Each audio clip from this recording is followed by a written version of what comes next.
अस्सलाम वालेकुम, मैं हूं रेहान तारिक और आप देख रहे हैं दस्तक। मुल्क की सियासी सूरत हाल लम्हा ब लम्हा तब्दील हो रही है। मुलाकातों के साथ साथ बयानात में भी शिद्दत आती जा रही है।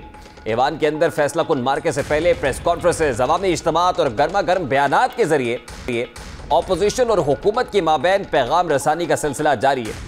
आज इलेक्शन कमीशन के रोकने के बावजूद वज़ीर आज़म इमरान खान लोअर दीप पहुंचे, जहां उन्होंने अपोजिशन क़यादत को एक बार फिर तज़हीक आमेज अंदाज में बुलाया। वज़ीर आज़म का कहना था कि उन्हें आर्मी चीफ ने मौलाना फजलुर रहमान और नवाज शरीफ की तज़हीक ना करने का मशवरा दिया था। मशवरा तो उन्होंने दिया, लेकिन इसके बावजूद वज़ीर आज़म इमरान खान साहब ने कैसे ग्लोरीफाई किया इस मामले को, उसकी एक झलक आपके सामने रखता हूं। जनरल बाजवा से बात हो रही थी, उन्होंने कहा कि इमरान देखें फजलुर रहमान को डीजल ना कहना। मैं तो जनरल बाजवा नहीं कह रहा, लेकिन अवाम उसका नाम डीजल रख दिया। अवाम ने उसका नाम, जो बाहर बैठा हुआ है इस मुल्क का सबसे बुज़दिल झूठा आदमी, कहते हैं, मुझे ये भी कहते हैं कि जी उसको भगोड़ा ना कहो। अब army chief general Qamar Javed Bajwa ने वज़ीर आज़म इमरान खान साहब को जो कुछ कहा, यकीनन आर्मी चीफ और वज़ीर आज़म की जो कॉन्वर्सेशन है वो ऑफिशियल कॉन्वर्सेशन होती है। वो कोई ऐसी गुफ्तगू तो नहीं है कि जो दोस्त यार आपस में करते हैं। वज़ीर आज़म पाकिस्तान इमरान खान और आर्मी चीफ के माबैन एक मामूल के मुताबिक गुफ्तगू हुई। इस मुलाकात और आर्मी चीफ से की गई सरकारी गुफ्तगू को भरे मजमे में यानी पब्लिकली करना यकीनन ऑब्वियसली एक गलती ही तस्वुर किया जाएगा। वज़ीर आज़म की शोला बयानी को शदीद तनकीद का निशाना बनाया जा रहा है। वज़ीर आज़म ने ना सिर्फ आर्मी चीफ के मशवरे को नहीं माना, बल्कि वो मजमे को बार बार मौलाना फजलुर रहमान की तज़हीक पर उकसाते भी रहे। सवाल ये है कि वज़ीर आज़म ने आर्मी चीफ से होने वाली ये जो गुफ्तगू है अवामी इज्तिमा में क्यों की? आर्मी चीफ के मशवरे के बरक्स वज़ीर आज़म ने अवाम में मौलाना फजलुर रहमान की बार बार जो है वो हितक आमेज़ रवैया क्यों रखा? वज़ीर आज़म ना सिर्फ आर्मी चीफ के मशवरे के बरक्स खिताब करते रहे, वहीं उन्होंने न्यूट्रल होने के तासुर से भी इनकार किया। यानी जो न्यूट्रलिटी है, गैर जानिबदारी है जिसको कहा जाता है, जिससे मुताल्लिक गुज़श्ता रोज़ DGI-SPR ने दो टोक अंदाज में वाज़े किया।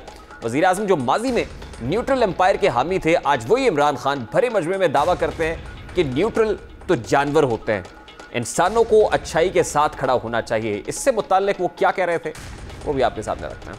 अल्लाह ने हमें इजाजत ही नहीं दी कि हम न्यूट्रल हो जाएं। जानवर न्यूट्रल होता है, जानवर में अच्छे बुरे की तमीज नहीं होती। इंसान अच्छाई के साथ खड़ा होता है।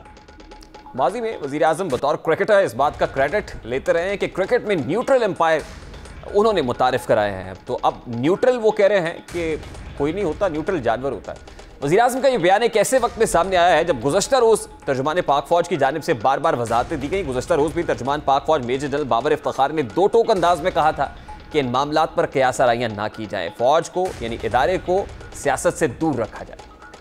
पॉलिटिकल पार्टीज और जो डिस्कशंस चल रही हैं उसके अंदर आपका इदारे का नाम बार बार आ रहा है सर। आई वॉज़न्ट एक्सपेक्टिंग कि इस तरह की चीज़ में आप ये बात करेंगे।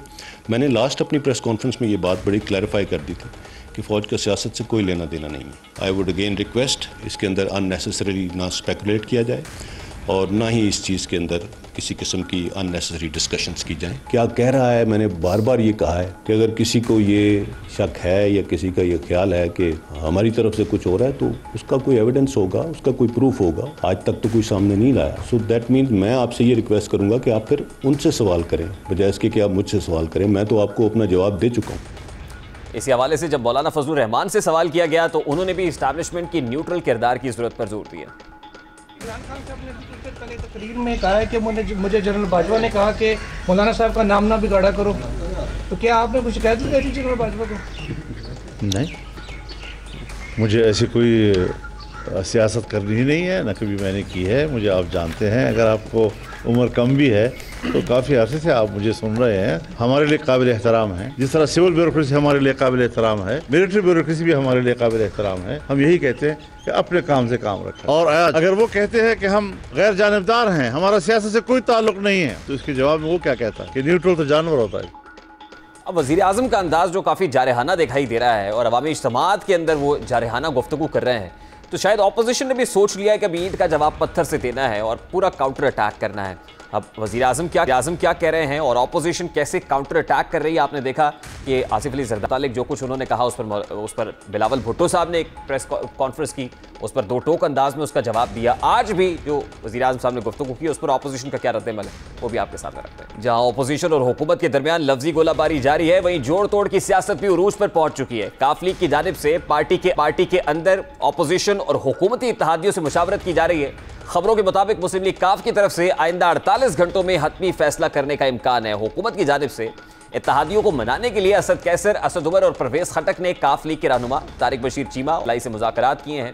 मुलाकात के हवाले से काफ लीग के रहनुमा तारिक बशीर चीमा ने दावा किया है कि उन्हें वज़रा ने बताया है कि वज़ीर आज़म इमरान खान वज़ीर आला पंजाब सरदार उस्मान बुज़दार को बदलने पर राज़ी हो गए हैं और हमें कमेटी के वज़रा ने कहा कि मुबारक हो, जिस पर हमने कहा कि किस बात की मुबारक। तो वफाकी कमेटी की वज़रा ने कहा कि वज़ीर आज़म पंजाब में तब्दीली पर मुत्तफ़िक़ हो गए हैं और जब हमने पूछा कि कब तक होगा तो उन्होंने जवाब दिया कि वफाक की अदम एतमाद गुजर जाए। तारिक बशीर चीमा ने नाराज़गी का इजहार करते हुए कहा कि क्या हुकूमत ने हमें बच्चा समझा है?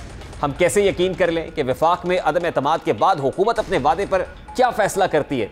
ऑपोजिशन की जानिब से हमें वज़ीर आला की पेशकश की है, लेकिन हुकूमत लॉलीपॉप है। वज़ीर आज़म को चीज़ों को संजीदा लेना चाहिए। उन्होंने इस मामले पर अंडर 16 टीम मैदान में उतारी हुई है। इसी मामले पर बात करेंगे, ख़ासतौर पर मुल्क की सियासत में जो इस वक्त गहमा गहमी दिखाई दे रही है, गर्मा गर्म बयानात आ रहे हैं। इस वक्त मुस्लिम लीग काफ के मरकज़ी रहनुमा सेनेटर कामिल अली आगा हमारे साथ मौजूद हैं। अस्सलाम वालेकुम आगा साहब, बहुत बहुत शुक्रिया आपके वक्त के लिए। पेशतर इससे कि काफ लीग की स्ट्रैटेजी हुकूमत के साथ चल रहा है नहीं चल रहा है, इस पर बात करें। वज़ीर आज़म इमरान खान साहब की जानिब से जो लबो लहजा ऑपोजिशन के लिए इस्तेमाल किया जा रहा है और जिन अलकाबात से वो ऑपोजिशन के अकाबरीन को नवाज रहे हैं, क्या ये रवैया मुनासिब है आगा साहब? कैसे कहा जा सकता है कि ये मुनासिब है? ये नामुनासिब रवैया है और ये प्राइम मिनिस्टर की लैंग्वेज नहीं होनी चाहिए और ना ही होती है। ज़रा उनको अपने इस रवैये पे गौर करना। ये पहले भी मैं कई दफ़ा कह चुका हूँ।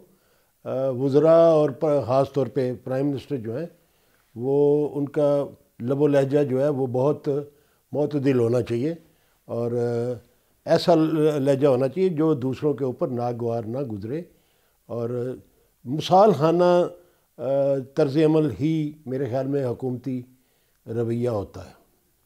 आगा साहब, आपकी जमात वो है और आपके अकाबरीन वो हैं जो हमेशा मामलात को इस तरह की कशीदगी को डिफ्यूज़ करने की कोशिश करते हैं। आज वज़ीर आज़म साहब ने कोट किया कि army chief general Qamar Javed Bajwa साहब ने उनसे कहा था कि आपने मौलाना फजलुर रहमान को डीजल नहीं कहना।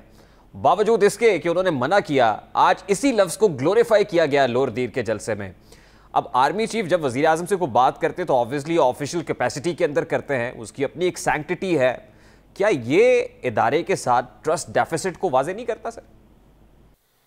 देखें, इस पे तो मेरे ख्याल में जो भी रद्द-ए-अमल आना चाहिए वो DG ISPR की तरफ से आना चाहिए और अगर कोई भी पॉलिटिकल बंदा इसके ऊपर अपनी राय देगा तो वो यही देगा कि ये जो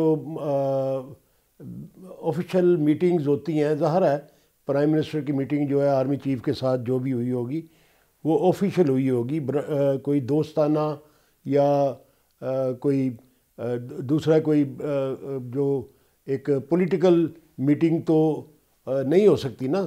तो इसलिए मेरे ख्याल में ये तो इंतहाई नामुनासिब है कि उस मीटिंग की कोई भी बात उन्होंने कहा या नहीं कहा, ये तो इसके ऊपर रद्द-ए-अमल तो DG ISPR देंगे। लेकिन मैं समझता हूँ कि अगर इस किस्म की बात कोई हुई भी हो तो वो ऑफिशियल मीटिंग में ये बातें जो हैं वो उनको पॉलिटिकल गैदरिंग के अंदर या जलसे में उनको करना ये मुनासिब नहीं है। और इस स्टेटस गुज़श्ता शाम जब DG ISPR ने प्रेस कॉन्फ्रेंस की, वाजे कर दिया एक बार फिर कि इदारों का सियासत से कोई लेना देना नहीं है, उनको ना सियासत में धकेला जाए और रिपीटेडली वो कह चुके हैं हालिया असना के अंदर। आज फिर वज़ीर आज़म इमरान खान साहब ने कहा कि यानी गैर जानिबदारी या न्यूट्रलिटी जिसको हम कह दें, ये तो जानवर न्यूट्रल होते हैं। ये what message is giving sir, और ये किसको ये कह रहे हैं? मैं तो पहले ही अर्ज़ कर चुका हूँ, ये जो आपने अब बात कर दी है ये तो मैं दोहराना भी नहीं चाहूँगा और आपको भी नहीं दोहराना चाहिए। तो आगा साहब, वज़ीर आज़म इमरान खान साहब इस वक्त जो मतलब रिपीटेडली कर रहे हैं, ये आज लोअर दीर के जलसे में नहीं कहा, बल्कि इससे पहले भी जो जलसे उन्होंने पब्लिकली किए हैं उसके अंदर मौलाना फजलुर रहमान साहब के लिए यही अल्फाज इस्तेमाल किए, शहबाज शरीफ से मुतालिक ये कहा, आसिफ अली जरदारी से मुतालिक तो ये कहा कि उन्होंने उनको अपनी बंदूक की नोक पर रखा हुआ है। ये वज़ीर आज़म at this point in time जो बातें कर रहे हैं, क्या वो घबराए हुए हैं, को फ्रस्ट्रेटेड है? मैं तो यकीनी तौर पे नहीं कह सकता कि वो घबराए हुए हैं या नहीं घबराए हुए, लेकिन ये बातें जो हैं वो मैं समझता हूँ कि वो किसी भी तौर पे उनकी ऑफिशियल कैपेसिटी में या पॉलिटिकल कैपेसिटी के अंदर भी उनको ज़ेब नहीं देती और उनको उनके लिए इंतहाई नामुनासिब। मैं ये कह रहा हूँ कि ऐसा क्या हुआ है कि वज़ीर आज़म इमरान खान साहब को वो बातें करनी पड़ रही हैं जो नामुनासिब हैं, नाजेबा हैं, उनको ज़ेब नहीं देती हैं? ऐसा क्या हुआ है? क्या अदम एतमाद तहरीक का खौफ है?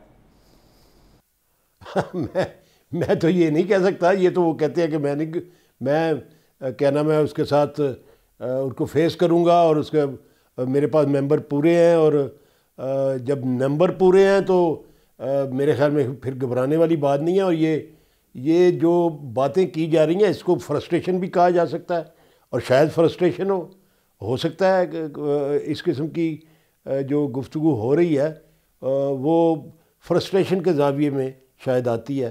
तो उसकी क्या वजह है ये इसको मैं डिफाइन नहीं कर सकता, इसका जवाब तो वो खुद ही दे। चलिए आगा साहब, जब वज़ीर आज़म फ्रस्ट्रेटेड हो यानी हुकूमत फ्रस्ट्रेटेड हो, जब हुकूमत दबाव महसूस कर रही हो, अंडर प्रेशर हो, ऐसे में जो इत्तेहादी हैं उनका हुकूमत के साथ खड़े रहना क्या मुमकिन है, ख़ास तौर पे जो हालात इस वक्त हैं? देखें, हर किसी का अपना करैक्टर होता है। हमारा करैक्टर यही है कि हम जो वादा करते हैं उसको निभाते हैं और निभाने की पूरी कोशिश कर रहे हैं। हमने तो उनको कह दिया है कि अपने मेंबर्स को आप संभालें, हमारी फ़िक्र ना करें। ज़राए तो ये बता रहे हैं कि तादाद पूरी नहीं है। अगर तादाद पूरी नहीं होती तो फिर तो आपको इससे पेशतर फैसला ऑपोजिशन कर दे, आपको लेना पड़ेगा कि आपने किस तरफ खड़े होना है। देखें, ये फैसला तो अब चौधरी परवेज़ इलाही साहब के पास है। हमारी पूरी पार्टी ने पार्लिमानी पार्टी ने उनको ये इख्तियार दिया हुआ है, और चौधरी शुजात साहब भी इस वक्त मैदान में हैं। तो वो मिलकर जो फैसला करेंगे हम तो उसको इम्प्लीमेंट करेंगे, और अगर इनके मेंबर पूरे ना हुए तो ज़ाहिर है यकीनी तौर पे हमारी जो सीनियर क़यादत है वो इसके ऊपर गौर करके फैसला करेगी। तो इस बात का यकीन आपको कब तक हो जाएगा कि हुकूमत के नंबर्स पूरे नहीं हैं?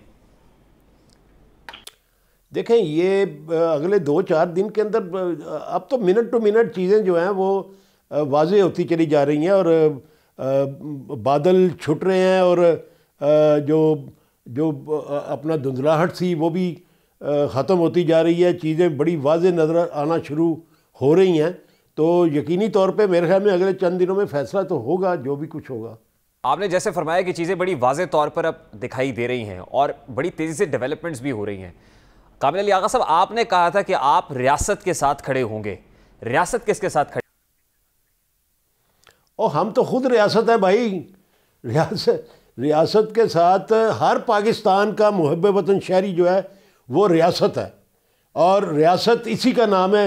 आप पता नहीं किसको रियासत कहते हैं।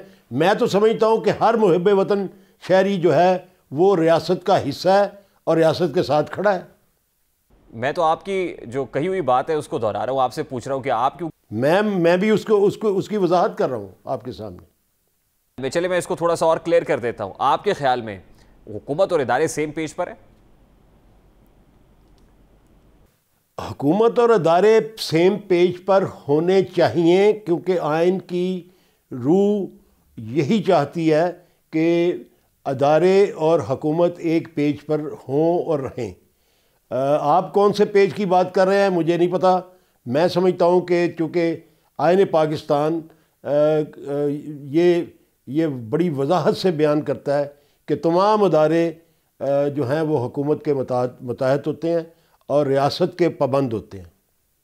आगा साहब देखिए, eight this point in time जो सूरत हाल है उसमें तारिक बशीर चीबा साहब ने आज आज़म साहब के यहाँ भी ये बात वाज़े कर दी है कि हमारे पास तो ओवर द टेबल पड़ी हुई है ऑपोजिशन की ऑप्शन। अगर आप ये ऑप्शन हमें नहीं देंगे या हमें क्लियर नहीं करेंगे तो हम भी कोई बच्चे नहीं हैं। हुकूमत आपसे क्या चाह रही है? हुकूमत के जो वज़रा बातचीत करते हैं वो तो ये हमें खिलाने की कोशिश करते हैं और यही कि ये करेंगे तो हम ये करेंगे, आप ये करेंगे तो हम ये करेंगे। तो ये तर्ज़ अमल जो है उनका पुराना तर्ज़ अमल है और हम ज़ाहिर है हमारी क़यादत जो है इस रवैये पे गौर कर रही है और यकीनी तौर पे मैंने अर्ज़ किया कि अगले चंद दिनों में वाज़ेह हो जाएगा क्या सूरत हाल बनती है। यानी हुकूमत इस मूड में नहीं है कि चौधरी परवेज़ इलाही साहब को या काफ लीग को वज़ारत आला दी जाए पंजाब की? ये तो देखें, ये तो हुकूमत बता सकती है और हुकूमत जो है वो मशरूत इस किस्म की ऑफ़र ज़रूर करती है कि फ़लाँ ग्रुप जो है उसको आप अपने साथ मिला लें और उनको अपना दूसरी तरफ ना जाने दें तो हम आपको ये कर देंगे और ये दे देंगे और वो दे देंगे। लास्टली ये फरमाइएगा कि हुकूमत के इस टेन्योर में बहुत ऐसे मौक़े आए कि जहाँ पर आपको तिफल तसल्लियाँ दी गई और आपने भरमला इजहार भी किया। अभी भी काफ लीग की जानिब से अल्टीमेटम्स तो दिए जा रहे हैं, कभी 24 घंटे की बात होती है, फिर 48 घंटे की बात होती है, तो ये टाइम ख़त्म क्यों नहीं हो पा रहा? इतने कंफ्यूज क्यों हैं, अनसर्टन क्यों हैं, फैसला ले क्यों नहीं रहे? हमारी तरफ से तो कतई तौर पे कोई अल्टीमेटम नहीं दिया गया, आपको किसी ने गलत बताया है। हम तो चाहते हैं कि वो अपना जो है टाइम गेन करें और इन ड्यू कोर्स वो अपने नंबर्स पूरे करें, अपनी पार्टी को तितर बितर होने से बचाएं और हम उनको इस मामले में ज़रूर तनबीह करते हैं और हमारी कोशिश है कि वो अपने जो साथी हैं उनको अपने एम्बिट में रखें और अपनी जमात को मुत्तहिद रखें। आगा साहब, आपको नहीं लगता कि अगर मज़ीद देर की गई तो ये ट्रेन मिस हो जाएगी काफ लीग की?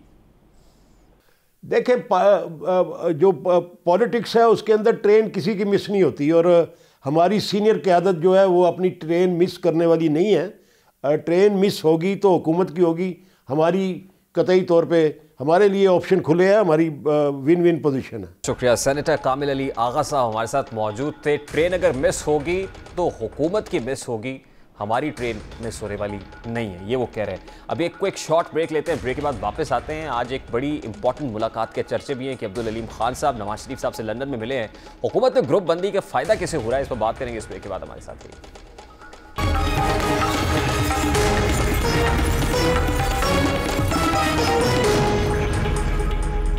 Welcome back. मुस्लिम लीग काफ के मुताबिक अगले 48 घंटे अहम है, जबकि अपोजिशन जमातों ने पाकिस्तान तहरीक इंसाफ की सफ़ों में नकब ज़नी का आगाज़ कर दिया है। जहांगीर तरीन ग्रुप से राब्तों के बाद पाकिस्तान मुस्लिम लीग नून की आला क़यादत की अब्दुल अलीम खान से मुलाकात हुई है।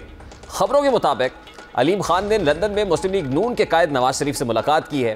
उनकी नून लीग में शमूलियत का इम्कान भी जाहिर किया जा रहा है। इसहाक डार और नवाज शरीफ के बेटे भी मुलाकात में मौजूद थे रिपोर्टेडली, जबकि लंदन में मौजूद पीटीआई रहनुमा जहांगीर तरीन मुलाकात में मौजूद नहीं थे। ज़राए का बताना है कि अलीम खान की नवाज शरीफ से बुध के दिन 3 घंटे तवील मुलाकात हुई है। दोनों रहनुमाओं की मुलाकात का एहतमाम मुश्तरका दोस्तों ने किया और ज़राए का बताना है कि अलीम खान ने लंदन आने से कबल शहबाज शरीफ से भी लाहौर में मुलाकात की थी। ज़राए के मुताबिक मुलाकात अलीम खान की नवाज शरीफ से जो पाकिस्तान की सियासी सूरत हाल पर बातचीत हुई है, इस मुलाकात में अलीम खान ने नवाज शरीफ को बताया है कि उनके साथ 3 साल में क्या होता रहा और उनकी अपनी जमात पीटीआई ने उनको किस तरह निशाना बनाया। दूसरी जानिब अलीम खान के तर्जुमान ने मीडिया पर चलने वाली ऐसी तमाम तर खबरों की तरदीद की है, इनको बेबुनियाद करार दिया है। वहीं जहांगीर तरीन ग्रुप का जो इजलास है वो भी आज मलिक नुमान लंगड़ियाल की रिहाइशगाह पर हुआ है। जहांगीर तरीन ग्रुप क्या सोच रहा है, अलीम खान के मुताबिक ये कहा जा रहा है कि वो वापस आने वाले हैं, वतन वापस लौटेंगे। क्या जहांगीर तरीन भी वापस आएंगे और अहम फैसले करेंगे? बात करेंगे इस वक्त जहांगीर तरीन ग्रुप से सईद अकबर नवानी साहब, जो पाकिस्तान तहरीक इंसाफ हम ख्याल ग्रुप है। अब सईद अकबर नवानी साहब हमारे साथ मौजूद है। अस्सलाम वालेकुम नवानी साहब, बहुत बहुत शुक्रिया आपके वक्त के लिए। सबसे पहले तो फरमाइएगा कि मलिक नुमान लंगड़ियाल की रिहाइशगाह पर होने वाले इजलास कोई नतीजा खेज साबित हो सका, कोई हतमी फैसले पर पहुंचा है जहांगीर तरीन ग्रुप? आज हमारा कोई इजलास ही नहीं था। आज तो हमारा ना कोई एजेंडा था, ना कोई ऐसी डिस्कशन थी जिसपे हम इजलास बुलाते और उस पर डिस्कस करते। आज नुमान लंगड़ियाल साहब की रिहाइशगाह पे जहांगीर, ये नुमान लंगड़ियाल की रिहाइश पे वैसे 3-4 दोस्त हम इकट्ठे हुए थे। उसने कहा जी अब मेरे साथ चाय पिए। आजकल के सियासी माहौल के अंदर अगर सियासी लोगों की चाय हो तो वो चाय भी गैर सियासी तो नहीं हो सकती नवानी साहब? नहीं, गैर सियासी वाकई नहीं होती, लेकिन कोई एजेंडा होता है ना, कोई नया एजेंडा होता, कोई नई बात होती, तो उसमें हम डिस्कस करते, कोई अपना पॉइंट ऑफ व्यू देते। यानी अभी बाकी तक सारा जो है वो आपके सामने है, जो बातें हैं। अभी तक जहांगीर तरीन ग्रुप किसी हतमी नतीजे पर नहीं पहुंच सका अबाउट व्हाट कि उस्मान बुज़दार साहब को अगर हुकूमत चेंज नहीं करती है, वजीर आला तब्दील नहीं होते, तो आप क्या करेंगे? मेरी गुजारिश है कि ये अभी ऐसे बातें हैं ना जी, जिसपे बंदा कोई कमेंट्स नहीं कर सकता, क्योंकि कोई अभी तक फाइनल नहीं है किसने चेंज होना है, किसने रहना है। जब तक कोई उसका फैसला क्लियर ना आए तो उस पर कमेंट्स करना या बात करना मतलब निहायत ही वो इर्रेलेवेंट लगती है। नवानी साहब, अलीम खान साहब की मुलाकात हुई लंदन में नवाज शरीफ साहब से। अलीम खान साहब ने आपके ग्रुप को ऑन बोर्ड लिया, कॉन्फिडेंस में लिया इस पे? मुझे उनकी मुलाकात का भी नहीं पता और ना उन्होंने हमें कहा कि मैं मिल रहा हूँ उनसे। आपके पास खबरें भी नहीं है? खबरों की हद तक शायद, जैसे अभी आप बात कर रहे हैं, मुझे इसी तरह किसी और ने भी सवाल किया, तो मुझे ना मेरा उनके साथ राब्ता हुआ है, ना मुझे उन्होंने बताया है कि मैं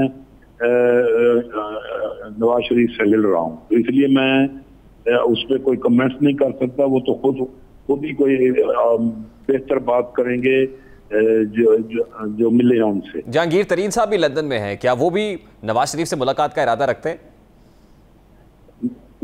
मेरी आज बात हुई उनसे, तो उन्होंने कहा कि मेरी कोई मुलाकात नहीं हुई नवाज शरीफ से, और ना उन्होंने कहा कि मेरा कोई प्रोग्राम है, क्योंकि उनके हेल्थ के हैं प्रॉब्लम है, तो वो अब इन बातों पे नहीं सोच रहे। वो अपनी हेल्थ के बारे में फिक्रमंद हैं और उनकी उसी के लिए वो अपना इलाज करवा रहे हैं।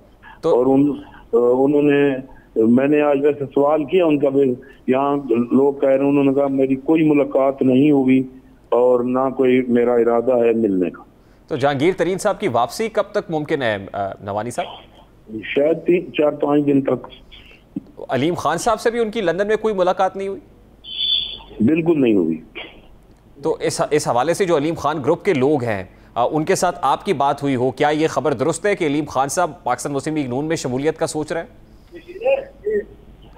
मैं ये कह रहा हूँ कि अलीम खान खुद बेहतर बता सकते हैं। मैंने जो उनके बारे में मुझे पता था मैंने आपको बता दिया कि मेरे साथ उनकी नवाज शरीफ की मुलाकात का या इस तरह की बात का कोई जिक्र नहीं हुआ, ना उन्होंने हमें कहा ना हमें बताया।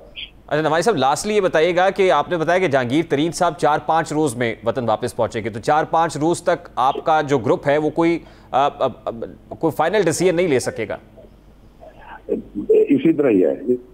यानी उनकी आमद से मशरूत है, वो यहाँ पहुंचेंगे तो कोई फैसला करेंगे आप? मतलब वो क्योंकि हमारे ग्रुप के सरबराह हैं, तो उसके साथ डेफिनेट डिस्कशन के साथ ही कोई बात करेंगे। लेकिन जो बातें आपने पूछी, एक तो नवाज शरीफ के साथ उनकी कोई मुलाकात नहीं हुई, दूसरा अलीम खान के साथ उनकी मुलाकात नहीं हुई, क्योंकि उनकी अपनी बीमारी की वजह से है, और ना उन्होंने उनसे रब्ता किया, ना उन्होंने जहांगीर खान से रब्ता किया मुलाकात का। चलिए लास्टली ये बताइएगा कि हुकूमती लोग आपसे कोई रब्ता कर रहे हैं? हुकूमत इमरान खान की है और हम कोई इमरान खान के तो खिलाफ है ही नहीं, और ना उनके खिलाफ किसी हमारे दोस्त का फैसला है। जो तहफ़्फ़ुज़ात थे वो इमरान खान तक भी इनडायरेक्टली पहुंच गए हैं, तो इसलिए राब्ते तो हमारे हुकूमती लोग एक दूसरे से हम करते हैं और होते रहते हैं। तो उन्होंने कोई यकीन दहानी कराई कि आपके तहफ़्फ़ुज़ात दूर कर दिए जाएंगे? नहीं, मतलब ये इतनी डिटेल से बात नहीं हुई और ना इस तरह की कोई बात होगी। अगर आपके तहफ़्फ़ुज़ात दूर हो गए तो फिर तो आप हुकूमत का हिस्सा ही रहेंगे?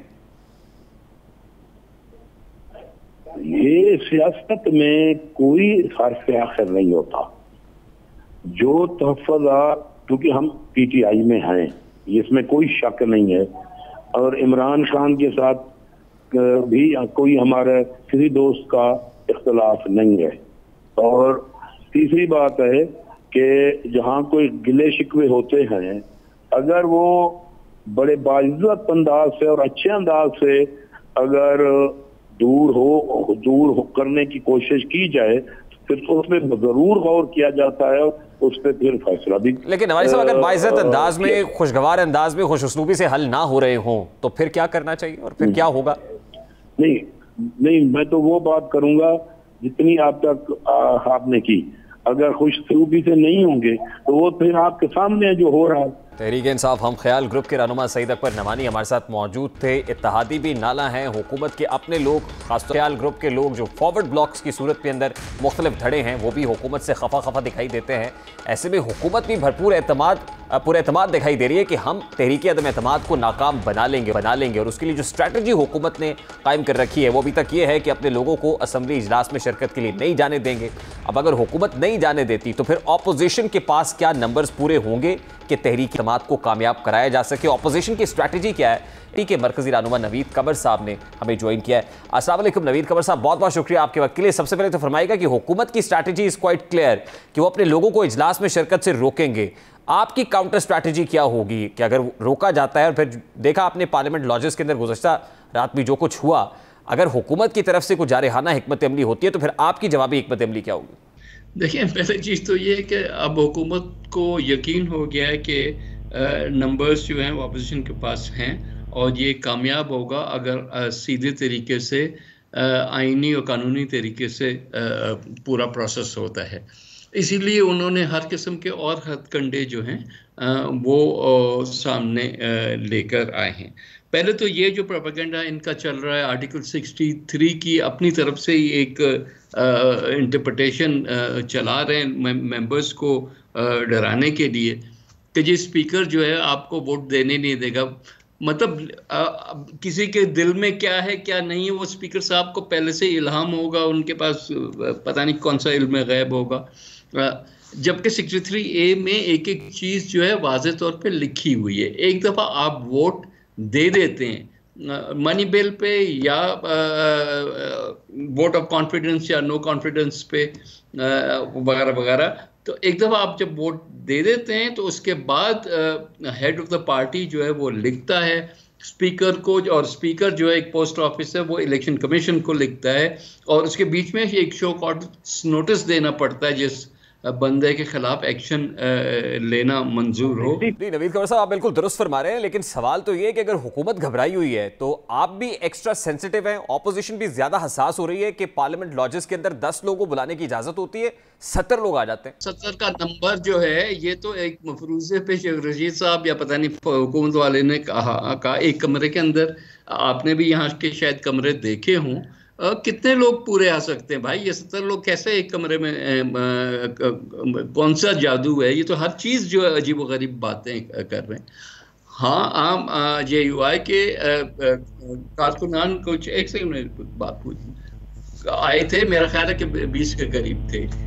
इनका कहना था कि 10 का नाम लिखाया गया था, शायद 10 से ज़्यादा आए, मे भी आए हों, पता नहीं। लेकिन आप देखें तो सही कितने मेंबर्स हैं, और मेंबर्स को इस वक्त मेंबर्स जो गवर्नमेंट के बयानात हैं और गवर्नमेंट की जो हरकतें हैं उसके लिहाज से तो जाहिर है मेंबर्स इनसिक्योर फील करेंगे ना, कि कोई पता नहीं कि ये क्या करेंगे। और इन्होंने सोने पे सुहागा कहा है कि हमारे वर्कर्स जो होंगे, मतलब वर्कर से मतलब वो इनके गुंडे होंगे जो कि मेंबर्स को फिजिकली रोकेंगे जिस दिन वोट होना होगा या जिस दिन इजलास होगा, कि यहाँ पे हम अपने वर्कर्स को जलसा करेंगे डी चौक पे।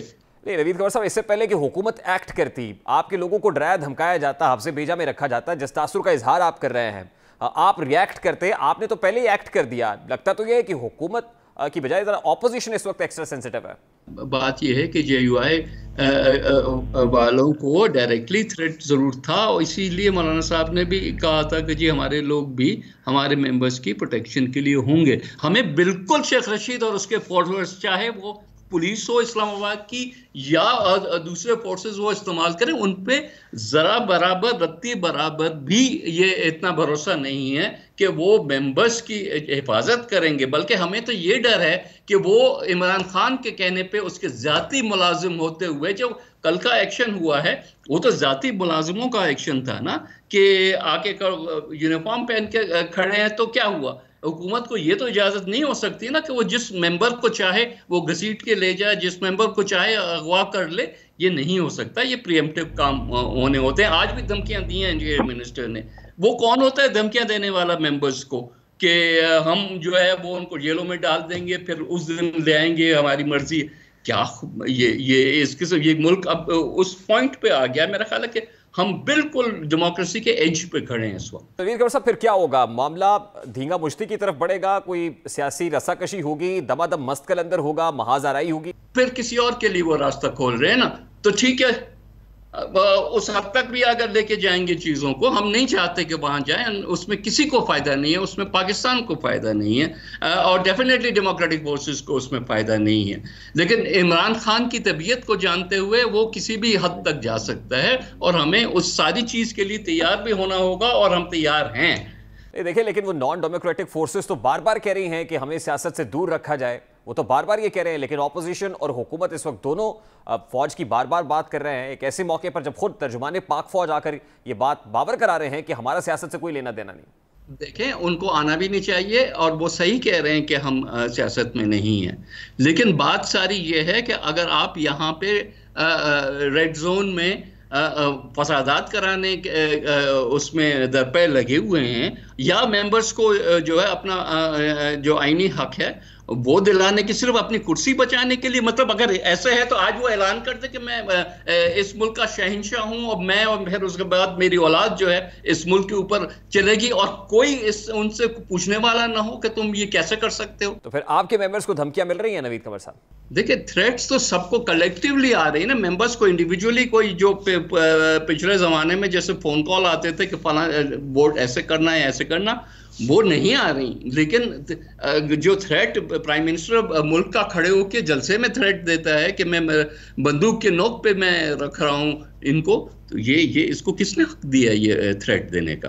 नहीं नवीद कमर साहब, सवाल तो मेरा बड़ा सादा सा है कि अगर हुकूमत अपने मेंबरान को रोक लेती है असेंबली में आने से, तो आपके नंबर्स पूरे हैं? जितने भी लोग उनके रुकने से रुक सके शौक से वो रोकते हैं। हालांकि ये अनडेमोक्रेटिक तरीका है, लेकिन बहरहाल वो भले रोके। हमारे पास नंबर्स हैं और इंशाल्लाह हम जो है ये पूरा करके उस दिन जिस दिन वोट होगा दिखाएंगे कि मेजॉरिटी पाकिस्तान की किसके साथ। नहीं, लेकिन इत्तेहादियों ने तो अभी तक यकीन दहानी नहीं कराई। क्या काफ लीग और एमक्यूएम राजी हो गए हैं कि अपना वोट ऑपोजिशन के पलड़े में डालेंगे? देखिए, ये सब चीजें आपके सामने आ जाएंगी। यकीन आपने खुद भी सुनी है कि इमरान खान को भी कोई यकीन नहीं। अगर उसको होता है यकीन तो वो ये सारे हथकंडे नहीं इस्तेमाल करता और वो कहता कि आए, ये मैं आज ही बुलाता हूँ असेंबली और आके वोट करें। बहुत शुक्रिया नवीद कमर साहब, पाकिस्तान पीपल्स पार्टी के रहनुमा हमारे साथ मौजूद थे। अभी एक ब्रेक लेंगे और ब्रेक के बाद जब वापस आएंगे, भारत की मिसाइल टेक्नोलॉजी आलमी अमन के लिए बड़ा खतरा कैसे बन गई है, इस पर बात करेंगे इस ब्रेक के बाद।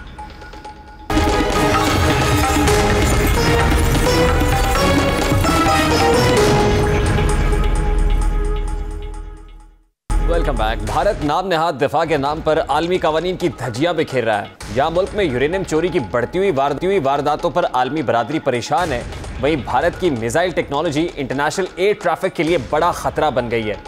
9 मार्च को रात गए भारतीय मिसाइल पाकिस्तान में गिरा, जिस पर गुज़श्ता रोज DGISPR ने तफसीली प्रेस कॉन्फ्रेंस की। आज 48 घंटे गुजरने के बाद भारतीय वजारत दिफा की जानिब से सरकारी बयान जारी किया गया है। हिंदुस्तानी वजारत दिफा ने आज मिसाइल वाक़े पर अफसोस का इजहार करते हुए बताया कि यह हादसा तकनीकी खराबी के बायस पेश आया।